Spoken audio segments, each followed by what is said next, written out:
வணக்கம். ஒரு செய்தி பல கோண நிகழ்ச்சிக்கு உங்களை வரவேற்கிறோம். இந்த நிகழ்ச்சியில் முன்னர் பேசுவதற்காக பூல நண்பர்கள் அமைப்பு சார்ந்த வழக்கறிஞர் திரு வெற்றிச்செல்வன் இணைந்திருக்கிறார். சார் வணக்கம். வணக்கம். தி ஹிந்துவில் வந்த ஒரு கட்டுரை, follow the Reigns not the calendar to fight floods. தொடர்ச்சியாக மே மாத காலகட்டத்திலிருந்தே இந்தியாவில் ஏதோ ஒரு நகரத்தில் மழை பார்க்குறோம். அது மழை வெள்ளமாகவும் அந்த காலகட்டங்களில் பார்க்க வேண்டியதாக இருக்குது. எப்படி அந்த மழையை கண்காணிக்கிறதுல நம்ம என்ன மாதிரியான விஷயத்தை மாற்ற வேண்டியதாக இருக்கப்போ? அடிப்படையிலே மாற்ற வேண்டிய ஒரு தேவை இருக்குது. என்னென்னா இப்போ நமக்கு மான்சூன் அப்படிங்கிறது இருக்குல்ல, பருவமழை. நமக்கு 2 விதமான பருவமழை அப்படிங்கிறதுக்கு உங்களுக்கு சவுத் வெஸ்ட் அப்புறம் நார்த் ஈஸ்ட் மான்சூன், இந்த 2 காலங்கள் இருக்குது. சவுத் வெஸ்ட் மான்சூன் பொறுத்த வரைக்கும் சில மாநிலங்களுக்கு, இப்போ கேரளா போன்றதுக்கு சவுத் வெஸ்ட் மான்சூன் இருக்கும், அதே போல் நார்த் ஈஸ்ட் ரெண்டுமே இருக்கும் நம்ம கன்னியாகுமரி மாவட்டம். ஆனால் சில மாநிலங்களுக்கு பொறுத்த அளவுக்கு சவுத் வெஸ்ட் மான்சூன் மட்டும்தான். தமிழகத்தை பொறுத்த வரைக்கும் நமக்கும் சில அளவில் மழைப்பொழிவு அப்படிங்கிறது இருக்குது. இருந்தாலும் நார்த் ஈஸ்ட் மான்சூன் நமக்கு ரொம்ப அதிகமாக இருக்கும். இந்த இயல்பு இருக்கு இல்லைங்களா, இந்த பருவமழையினுடைய இயல்பு அப்படிங்கிறது நமக்கு ஏறத்தாழ ஒரு கடந்த ஒரு 5000 வருடங்களாக இது ஒரு சமநிலையில் இருக்குது. ஸோ இதுக்கான நமக்கு இலக்கிய ரீதியாக இருக்கக்கூடிய குறிப்புகள் இருக்கு இல்லையா, பழைய சொல்லாடல்கள் இருக்குது, ஆடிப்பட்டம் தேடி விதைக்கணும் அப்படின்னு. அப்போ நமக்கு என்னென்னா பல நூற்றாண்டுகளாக தொடர்ச்சியாக பருவமழை அப்படிங்கிறது எப்படி இருக்குது என்பதை நாம் ஒரு அனுபவ ரீதியாக தெரிந்து கொண்டு அதற்கான விவசாய முறை, வாழ்வியல் அப்படிங்கிற கட்டமைப்பு தான் உருவாக்கி வச்சிருக்கோம். விஞ்ஞான வளர்ச்சி அப்படிங்கிறது வந்தது பின்பாக குறிப்பாக நம்மளுடைய மெட்ராலஜிக்கல் டிபார்ட்மெண்ட் கடந்த ஒரு 100 வருடங்களாக 150 வருடங்களாக தொடர்ச்சியாக இயங்குறாங்க. ஆங்கிலேயர் காலகட்டத்தில் இருந்து அவர்கள் சில தரவுகள் நமக்கு தராங்க, டேட்டாஸ் தராங்க. அதன் அடிப்படையிலேருந்து பார்க்கின்ற போது பருவமழை அப்படிங்கிறது நமக்கு இப்படி தான் இருக்கும் அப்படிங்கிறது நமக்கு தெரியுது. இவ்வளோ காலம் இருக்கும், அது ஒரு 120 நாள் இருக்கும், இந்த மாநிலங்கள் இவ்வளோ தூரம் இருக்கும் அப்படிங்கிற கணக்கு இருக்குது. எப்படி அது செட் ஆகும், எப்படி இயங்கும் அப்படின்னு. இப்போ என்ன ஆகுதுன்னா, காலநிலை மாற்றத்தின் காரணமாக, குறிப்பாக குளோபல் வார்மிங்னால பூமி சூடாகி கொண்டு இருப்பதன் காரணமாக எல்லா அமைப்பு முறையுமே கடுமையாக மாறிக்கொண்டு வருகிறது. அதில் இந்த மான்சூன் இருக்குங்க, பருவமழைக்கான அமைப்பு முறை இருக்குங்களா, அது கடுமையாக மாறி வருகின்றது. அப்போ என்னென்னா, கடந்த காலங்களில் நீங்கள் இந்த பகுதியில் ஒரு 10 சென்டிமீட்டர் மழை பெய்யும், 5 சென்டிமீட்டர் மழை பெய்யும் என்பதற்கான கட்டுமானங்கள் வச்சுருக்கீங்க. ஆனால் இப்போ என்னென்னா, 1 மணி நேரத்துக்குள்ள உங்களுக்கு 10 சென்டிமீட்டர் மழை பொழியுது. அப்போ மேக வெடிப்புன்னு சொல்கிறோம். இதற்கு தயாராக நாம் இருக்கோம் கேட்டிங்கன்னா கிடையாது. ஏன்னா இது ஒரு புதிய இயல்பு. நீங்கள் குறிப்பிட்டதை போலவே council of energy, environment and water அவங்களுடைய அனலைஸ் படி 64% இந்த ஃப்ரீக்வன்சியான ஹெவி ரெயின்ஸ் அதிகமாக இருக்குது. அதுலேயும் குறிப்பிட்டு மகாராஷ்டிரா, தமிழ்நாடு, குஜராத், கர்நாடகா 1 to 15 நாட்களுக்குள்ளான இந்த மழையை 64% அதிகமாக இருக்குன்னா, அப்போ அந்த ஒரு டிராஸ்டிக் சேஞ்சையும் நம்ம பார்க்க வேண்டியதாக இருக்குது. ஆமாம், 3 இதை பார்க்கணுன்னு அவங்க சொல்கிறாங்க. Intensity, duration and frequency. மழையினுடைய அந்த இன்டென்சிட்டி அளவு, காலம், அதுக்கப்புறம் அந்த ஃப்ரீக்வன்சி எவ்வளோ, ஒரு மலைக்கும் அடுத்த மலைக்குமான இடைவெளி அப்படிங்கிறது இருக்குல்ல, அப்புறம் அது மழை பெய்யக்கூடிய டியூரேஷன், அப்புறம் அதனோட இன்டென்சிட்டி, இது 3மே மாறி இருக்குது அப்படின்னு சொல்கிறாங்க. இப்போ என்னென்னா, நமக்கு நான் குறிப்பிட்டது போல் இப்போ பருவமழை அப்படின்னா நமக்கு 3 மாதம் நிறுத்தி நிதானமாக பெய்யும். அப்போ என்னென்னா, நீங்கள் அறுவடைக்கு தயாராகுங்க. மழை வரப்போகுது, அப்போ நீங்கள் கழனியை உளுந்து தயார்படுத்தி வச்சுருக்கணும், கொஞ்சமாக மழை பெஞ்சிட்டு போகணும், அதுக்கப்புறம் தான் நடவு செய்ய முடியும். நடவு செய்ததுக்கு பின்பாக அது வளர்வதற்கான கொஞ்சம் நீர் தேவைப்படுகின்றது. அதற்கு பின்பாக அறுவடை காலம். அறுவடை காலத்துக்கு எனக்கு மழை தேவையில்லை. இதுதான் அமைப்பு முறை. அப்போ இந்த அமைப்பு முறை புரிந்து கொண்டு தான் நம்ம விவசாயம் பண்ணுறோம். இன்றைக்கினா இது கடுமையாக மாறி இருக்குது. அதுதான் இருக்குது. இது உங்களுக்கு இந்த 3 மாநிலத்தில் மட்டுமல்ல, நம்ம இப்போ மும்பை மழை வெள்ளமாக இருக்கட்டும், இல்லை கேரளா வயநாடு பிரச்சனையாக இருக்கட்டும், இப்போ ஹிமாச்சல் பிரதேஷ், உத்தரகாண்ட், இல்லை பாகிஸ்தான், இதில் எல்லாமே பாருங்கள் சவுத் வெஸ்ட் மான்சூன் அப்படியே அடித்து தும்சம் பண்ணியிருக்கு. எல்லா இடத்துலையும் இந்த ஒரு நிகழ்வு அப்படிங்கிறது இருக்குது. அப்போ என்னென்னா, தொடர்ச்சியாக இந்தியாவில் மான்சூன் பொறுத்த வரைக்கும் கடுமையான மாற்றம்.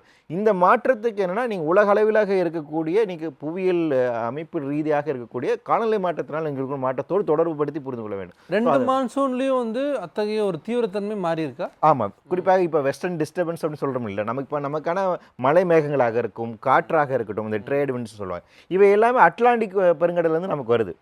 அட்லாண்டிக் பெருங்கடலேருந்து வரக்கூடிய ட்ரேட் விண்ட்ஸாக இருக்கட்டும், கல்ஃப் ஸ்ட்ரீமாக இருக்கட்டும், இங்கே இருக்கக்கூடிய இந்தியா டைஃபோல் எஃபெக்டாக இருக்கட்டும், இதோடு சேர்ந்து ரியாக்ட் பண்ணி நமக்கான மழை அதை உருவாக்குற சூழலை உருவாக்குது. அப்போ இங்கே இருக்கக்கூடிய அமைப்பு முறை அந்த பகுதியில் கூட அமைப்பு என்னவாக இருக்கின்றது. இப்போ அங்கே உங்களுக்கு தெரியும், ஆர்டிக் பனிப்பாறை பயங்கரமாக உருகிட்டு இருக்கு. அப்போ அதன் காரணம் கடல் நீரோட்டம் மாறிட்டு இருக்கு, அட்மாஸ்பியரிக் சர்க்குலேஷன்ஸ் மாறிட்டு இருக்கு, விண்டு பேட்டர்ன் சேஞ்ச் ஆகுது. அப்போ இந்த விண்டு பேட்டர்ன் சேஞ்ச் ஆகுது, அதோடு வரக்கூடிய அதிக சூடாக இருக்கக்கூடிய காற்று, அதிக வெப்பமயமாகுது, கடல் பயங்கரமாக கொதிச்சுக்கிட்டு இருக்கு. அப்போ அதிகப்படியான மேகங்கள் உருவாகுது. ஏன் இப்போ மழை மட்டும் உங்களுக்கு அதிகமாக வரல, இடிமின்னல் தாக்குதல் அதிகமாக இருக்குது. 2 வாரங்களுக்கு முன்பாக திருவண்ணாமலை 2 குழந்தைங்க இறந்து போயிருக்காங்க, மின்னல் தாக்கி இறந்துட்டு. மின்னல் தாக்கி இறக்கக்கூடிய நபர்கள் தான் இந்தியாவில் அதிகமாக இருக்கிறார்கள். நமக்கு நேச்சுரல் டிசாஸ்டர்ல பார்த்தீங்கன்னா லைட்னிங்ல இறந்து போகிறவங்க அதிகமாக இருக்கு. இதற்கு காரணமும் என்ன சொல்கிறாங்கன்னா, இந்த குளோபல் வார்மிங் தான். அப்போ என்னென்னா, உங்களுக்கு ப்ரீ மான்சூனில் இந்த அதிகமான சூடாக இருந்துச்சுன்னா உங்களுக்கு அது மேகத்தை உண்டாக்கும், அதுலேருந்து மின்னல் உண்டாகும். அது மான்சூன் பீரியடாக இருந்தால் அதிக மேகங்கள் உண்டாகும், மழை கொட்டி தேய்க்கும்.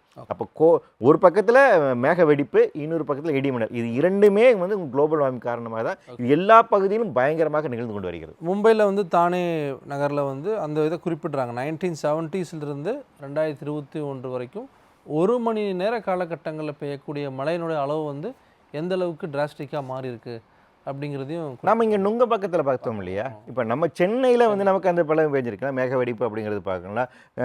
காயல்பட்டினத்தில் வந்து நம்ம வந்து பார்த்தீங்களா 96 சென்டிமீட்டர் மழை அப்படின்னு. அப்போ தருமபுரியில் அப்போ நம்ம எதிர்பார்க்காத இடங்கள்ல இந்த மாதிரி நிகழும். அப்போ என்னென்னா இந்த பகுதியில் தான் உங்களுக்கு மாறும் அப்படின்னு சொல்ல முடியாது, எல்லா பகுதிகளிலும் ஏதோ ஒரு நிலைமை மாறுதல் ஏற்படுங்க. அப்போ இப்போ என்னென்னா இதற்கு எப்படி நாம் தயாராக இருந்தால் நம்ம உள்கட்டமைப்பு இவங்க கட்டுரை சொல்லக்கூடிய முக்கிய விஷயம் என்னென்னா, இதற்கு நீங்கள் உங்கள் உள்கட்டமைப்பு வசதிகளை மாற்றி அமைக்கும்னு சொல்கிறாங்க. அதுக்கு நீங்கள் தூர்வாடுறது இந்த மாதிரி விஷயங்கள்லாம் சொல்றாங்க. ஆனா அது 3 விஷயங்களை குறிப்பிடுறாங்க. ப்ரிப்பேரிங் ஃபார் த மான்சூன் சொல்லி 3 விஷயங்கள் சொல்றாங்க.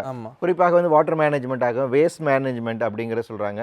அப்புறம் முன்கூட்டியே நீங்க தயார் நிலைக்கு வர வேண்டும் அப்படிங்கிற இந்த 3 அம்சம் சொல்றாங்க. இவை எல்லாமே உங்களோட எக்ஸிஸ்டிங் கட்டுமானத்திலிருந்து அவர்கள் முன்வைக்கக்கூடிய தீர்வு. நான் இன்னும் ஒரு படிக்கு மேலே போறேன். உங்களோட கட்டுமான அமைப்பு முறையை நீங்க மாற்றி அமைக்க வேண்டியது இருக்கு. இப்போ குளிர் பிரதேசங்கள்ல இங்கிலாந்துல ஒரு பிரச்சனை வந்துச்சு. அங்க ஹீட் டூம்ஸ் ஃபார்ம் ஆகுது. அதிகப்படியான உஷ்ணத்தின் காரணமாக ரன்வே உருகி ஓடுது. ஒரு குளிர் பிரதேசத்தில் அவங்களோட கட்டுமானங்கிறது வேற, அப்போ நம்ம டிராபிக்கல் ரீஜன் நமக்கான கட்டுமானங்கள் வேற. இப்போ இங்கே அதிகப்படியான வெப்பம் அப்படிங்கிறது இருக்கு இல்லையா, நகரம் பயங்கர சூடாகி கொண்டிருக்கிறது. அப்போ அதை எப்படி எதிர்கொள்ள போறீங்க? இந்த நகரத்துக்குள்ளாக இருக்கக்கூடிய அன்பிளான் டெவலப்மெண்ட்ல இருக்கக்கூடிய இந்த மலையை எப்படி நீங்கள் எதிர்கொள்ள போறீங்க அப்படி செஞ்சிருக்கலாம். அப்போ என்னன்னா இங்கே இருக்கக்கூடிய கட்டமைப்பு வசதிகளை மாற்றுகின்ற வேலையை நம்ம ஃபர்ஸ்ட் செய்யணும். அதற்கு பின்பாக நீங்கள் இந்த இதில் சொல்லக்கூடிய மெயின்டெனன்ஸ் அப்படிங்கிற ஆஸ்பெக்ட்ஸ் அப்படிங்க பின்னாடி தான் வருது. அவங்க ரெண்டாவதுல சொல்லக்கூடிய விஷயம் வந்து ஸ்ட்ரோம் வாட்டர் ட்ரைன்ஸையும் முனிசிபல் சாலிட் வேஸ்ட் மேனேஜ்மெண்ட் விஷயங்களை வந்து முழுமையாக மாற்றி அமைக்கணுங்கிறாங்க. பிளாஸ்டிக்ஸ்னுடைய பங்கு வந்து ஃப்ளட்டை உருவாக்குறதுலையும் தண்ணி தேங்குறதுலையும் மெயினாக இருக்குது அப்படிங்கிறாங்க. ஆமாம், ஆக்சுவலி இந்த கருத்து நமக்கு இங்கே தமிழகத்தில் 2-3 வருஷத்துக்கு முன்னாடியே வைக்கப்பட்டு தான். இங்கே நமக்கு 2015 நம்ம ஸ்டாம் வாட்டர் வெள்ள வடிகாலுக்கான திட்டத்தை உருவாக்கி கொண்டு இருக்கிறோம். வந்துட்டு குறிப்பாக ஒரு குழு அமைக்கப்பட்டது இல்லையா, ஒரு புகழ் தலைமையில் வந்துட்டு ஐஏஎஸ் தலைவர் அவர் ஜனகராஜன் சார் இவங்கெல்லாம் சேர்ந்து அமைக்கப்பட்டு அந்த குழுனுடைய பரிந்துரை இதுவாக தான் இருந்துச்சு. நம்ம வெள்ள வடிகாலினுடைய திட்டத்தில் இருக்க நிறைய ஓட்டைகள் இருக்குது, அது மாற்றி அமைக்கப்பட வேண்டும். நாம் எல்லா தண்ணீரையும் எப்படி சேமிப்பதற்கான வாய்ப்பு என்ன செய்கின்றோம், நிலத்தடி நீரை கொண்டு சேர்ப்பதற்கான வாய்ப்பு இருக்கும். ரெண்டாவது, இந்த ஸ்டாம் வாட்டர் ட்ரெயின் எல்லாமே 20 சென்டிமீட்டர் ரெயின்ஃபாலுக்கான வடிவமைக்கப்பட்டது. அது எந்த அளவுக்கு ஒர்க் ஆகும் அப்படிங்கிறது நம்ம பார்க்கணும். இப்போ 20 சென்டிமீட்டர் ரெயின்ஃபால் அப்படிங்கிறது நமக்கு வந்து ஒரு யதார்த்த நிலைமையை நெருங்கிட்டு இருக்கு. இப்போ 10 சென்டிமீட்டர் ரெயின்ஃபால் 1 மணி நேரம் அப்படிங்கிறது நம்ம பார்க்குறோம். ஒரு நாள் ஃபுல்லாக வந்து 29 சென்டிமீட்டர் மழை வந்து நுங்கம்பாக்கத்தில் பெய்யும். அப்போ 20 சென்டிமீட்டருக்கு அதிகமான மழை பெய்யக்கூடிய நிலைமையை நம்ம வந்து பார்க்குறோம். அப்படி இருக்குன்ற போது இந்த இதையே நம்ம இன்னும் மேம்படுத்த வேண்டிய ஒரு தேவை அப்படிங்கிறது நிச்சயமாக இருக்கு. நீங்க சொன்ன மாதிரியே இன்டென்சிட்டி, டியூரேஷன், ஃப்ரீக்வன்சி இந்த கர்வை வந்து 5 - 10 ஆண்டுகளுக்கு ஒரு முறை வந்து நம்ம அப்டேட் பண்ண வேண்டிய தேவை இருக்குன்னு சொல்லி 3வது விஷயமா சொல்றாங்க. இப்போ அது என்ன, யார் அப்டேட் பண்ணணும், யார் வந்து அதில் வந்து மாற்றி அமைக்கணும், யாருக்கு வந்து அது பொருந்தும்? சிஎம்டிஏ தான் மெயினாக செய்ய வேண்டியது. நம்ம நகரத்தினுடைய சென்னையை பொறுத்த வரைக்கும் நகரத்தினுடைய கட்டுமானம் அப்படிங்கிறது செய்ய வேண்டியது. அது தமிழகத்தில் கூட பிற நகரங்களில் பொறுத்த வரைக்கும் அங்கே இருக்கக்கூடிய கார்பரேஷன்ஸ் தான் இருக்கணும். ஏன்னா அவங்க தான் நிர்ணயிக்கும். ஒரு சிட்டி பிளானிங் எப்படி நடத்தப்படும்னா town and country planning act இருக்கு. அந்த சட்டத்தின் கீழாக வந்து நகரத்தை எப்படி வடிவமைக்க வேண்டியது இருக்கு. நகரத்தை மேலாண்மை செய்வதற்கான பொறுப்பு அப்படிங்கிறது உள்ளாட்சி அமைப்புகளிடம் தான் இருக்கு. அப்போ எப்பவுமே இந்த மாதிரி மழை வெள்ளமாக இருக்கட்டும், இயற்கை பேரிடராக இருக்கட்டும், இது நேரடியாக முதல்ல யார் எதிர்கொள்றாங்க அப்படின்னா உள்ளாட்சி அமைப்புகள் தான். அப்போ அந்த உள்ளாட்சி அமைப்புகளை நம்ம பலப்படுத்தி உள்ளாட்சி அமைப்புகள் இதை எப்படி நிர்வகிக்கிறாங்க, இதில் எப்படி மாற்றங்கள் கொண்டு வருவது, என்ன செய்வது என்பது தான் இதற்கான தீர்வாக இருக்கும். New system must be separated from the sewage networks to avoid overload and ensure efficiency. அப்போனா இப்போ இருக்கக்கூடியது வந்து சீவேஜ் நெட்வொர்க்ஸோட நம்ம ஒன்றுபட்டு இருக்கிறது வந்து ஒரு சிக்கலாகவும் குறிப்பிட்றாங்க.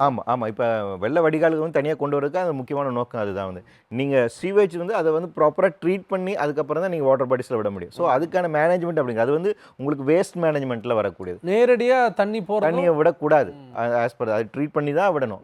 இப்போ அதனால இப்போ நீங்கள் மழை பெய்யும் போது அந்த தண்ணி அதில் கொண்டு போய் சேர்த்துட்டு நேரடியாக கொண்டு போய் சேர்க்குறீங்க அப்படின்னா அது வந்துட்டு விதிமீறல். ரெண்டாவது, நீர்நிலைகளுக்கும் சரியானது கிடையாது.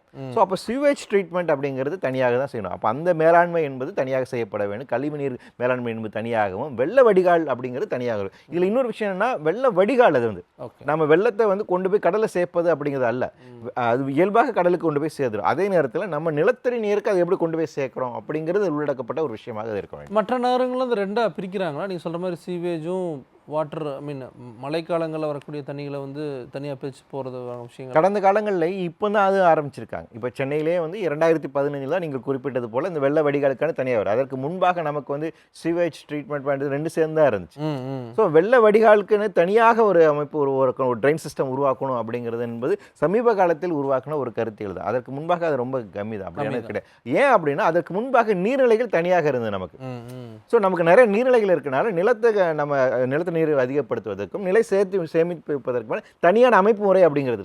ஸோ அப்போ வந்து நம்ம கழிவு நீரை அகற்றுவதற்கு தான் தனியாக ஒரு திட்டம் தேவைப்பட்டுச்சு. உள்ள வெள்ளத்தை வந்து பாதுகாப்பதற்காகவும் வெள்ள வடிகாலை நம்ம செய்வதற்காகவும் மழை நீரை சேகரிப்பதற்கு தனி திட்டங்கள் நமக்கு இருந்துச்சு. இப்போ நீர்நிலைகள் அழிஞ்சது காரணத்தினால தான் இப்போ இந்த பிரச்சனை வருது. அப்போ நீர்நிலைகளை நம்ம அழிச்சிட்டோம் அப்படிங்கிறனால இப்போ தனியாக இந்த வெள்ளத்தை வடிகால் பண்ணுவதற்கான புதிய திட்டங்கள் தேவைப்படுகிறது. இயற்கையாகவே வந்து அந்த நீர்நிலைக்கு போகக்கூடிய அந்த பாதை எல்லாத்தையும் வந்து நம்ம முழுமையாக ஆக்கிரமித்ததோ இல்லை அழிக்கப்பட்டதன் காரணமாக தான் சிக்கலை நம்ம சந்திக்கிறோம். ஆமாம். இப்போ அதுதான் ரொம்ப முக்கியமான விஷயம். ஏன்னா வந்து உங்களுக்கு வந்து 5 சென்டிமீட்டர் மழைக்கே வந்து சென்னை தாங்க மாட்டேங்குது இல்லையா?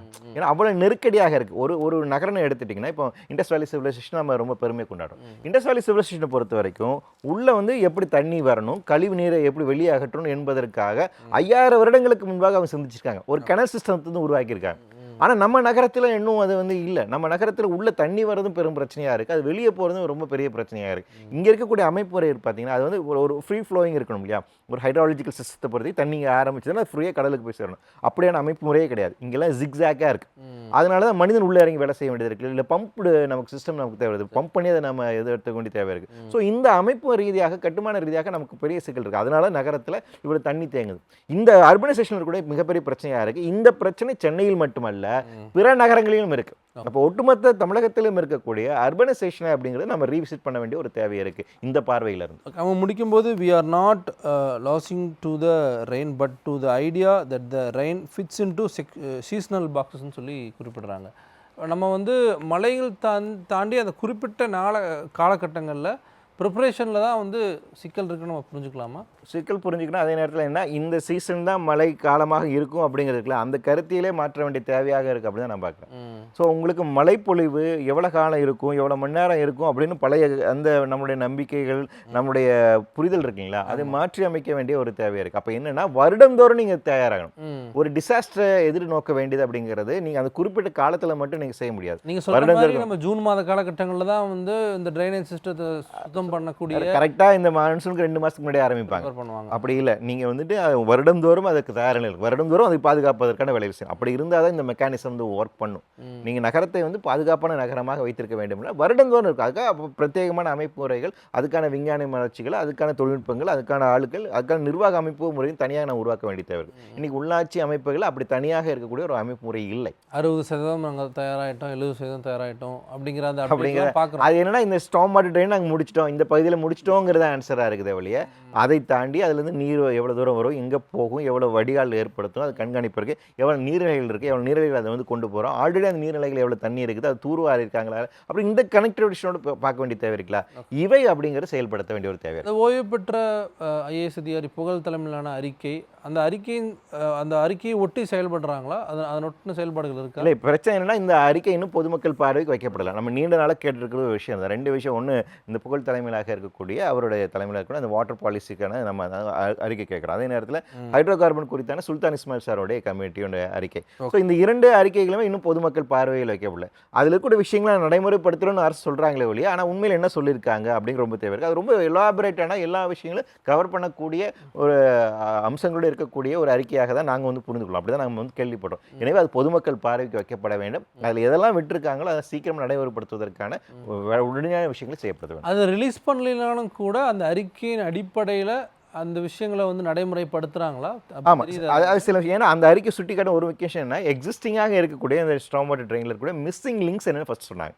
ஸோ அது பொதுமக்கள் பார்வைக்கு வைக்கப்படும். இந்த மிஸ்ஸிங் லிங்க்ஸ் இருக்குது அப்படின்னு. அப்புறம் ஜனகராஜன் சார் இவங்க வைக்க முக்கியமான இது என்னென்னா, நிலத்தடி நீர் கொண்டு போய் செய்வதற்கான திட்டங்கள் இருக்குது. அப்போ அதை நடைமுறைப்படுத்தணும். அப்போ அவங்க சில சஜஷன் கொடுத்தாங்க.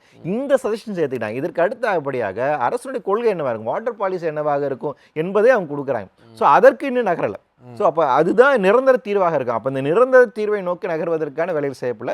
ஷார்ட் டேர்ம்ஸாக இருக்கக்கூடிய ரெக்கமெண்டேஷன்ஸ் அவங்க ஏற்றுக்கொண்டு இருக்கிறார்கள். ஓகே, இப்போ இன்னொரு விஷயம் சொல்கிறாங்க, 20 ஆண்டுகளில் மழை வெள்ளத்தின் காரணமாக அதிகப்படியான உயிர்களும் அதே போல் பொருட்கள் சார்ந்து நிறையா டேமேஜ் ஆகிருக்கு. ஆனால் ஒரு சிங்கிள் இன்று ஒரு நாள் பெய்யக்கூடிய பெருமழையின் காரணமாக 8700 கோடி ரூபாய் அளவுக்கான டேமேஜஸை வந்து நம்ம பார்க்குறோம்.